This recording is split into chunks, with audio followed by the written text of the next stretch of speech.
তার আসল খদ্দেররা আসে রাতে, যখন চিতার আগুন জ্বলে আর চারপাশ নিঝুম হয়ে যায়।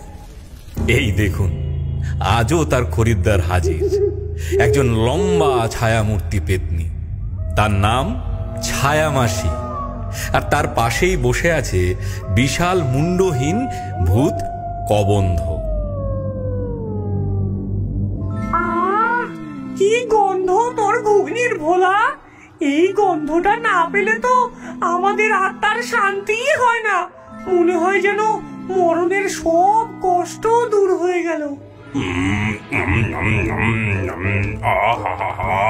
ঘ্রাণম, পরম ঘ্রাণম। ভোলা, তোর ঘুগনির কি ঘ্রাণ!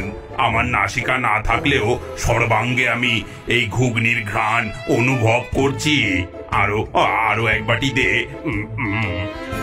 দিচ্ছি দাদা, দিচ্ছি। তোমাদের ভালো লাগলেই আমার শান্তি। ভোলা কোনো সাধারণ ঘুগনি বিক্রেতা নয়। তার ঘুগনিতে এমন কোন জাদু আছে যা শুধু জীবিত নয়, মৃতদেরও আকর্ষণ করে। আর তার এই অদ্ভুত খদ্দেররাই তার দোকানের রক্ষক। বলো হরি হরি বল, বলো হরি হরি বল, বলো হরি হরি বল, বলো হরি হরি বল, বলো হরি হরি বল, বলো হরি হরি বল। হরিবোল ধ্বনি তুলে একদল লোক একটি মৃতদেহ নিয়ে শ্মশানে ঢুকল। নিয়ম মতো তারা চিতার পাশে খাটিয়াটা নামিয়ে রেখে সৎকারের প্রস্তুতি নিতে লাগল।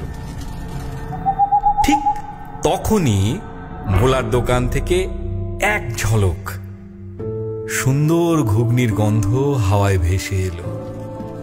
খাটিয়ায় শোয়ানো বৃদ্ধের লাশটা হঠাৎ নড়ে উঠল। তার বন্ধ চোখ খুলল না ঠিকই, কিন্তু নাকটা ফুলে উঠল। এ কিসের গন্ধ! বহু যুগ এমন সুগন্ধ পাইনি।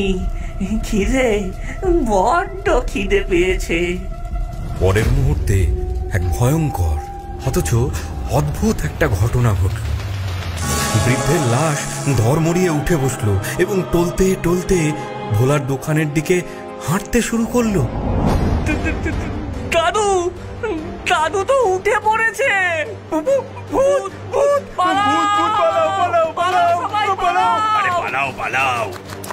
নিমেষের মধ্যে সবাই যে যেদিকে পারলো দৌড়ে পালালো। মৃতদেহটা সোজা ভোলার দোকানে এসে দাঁড়ালো। ঘুগনি, ঘুগনি খাবো। বসো বসো দাদু, দিচ্ছি। ভোলা এক বাটি ঘুগনি এগিয়ে দিল। বৃদ্ধের লাশটা গোগ্রাসে সেটা খেয়ে ফেলল।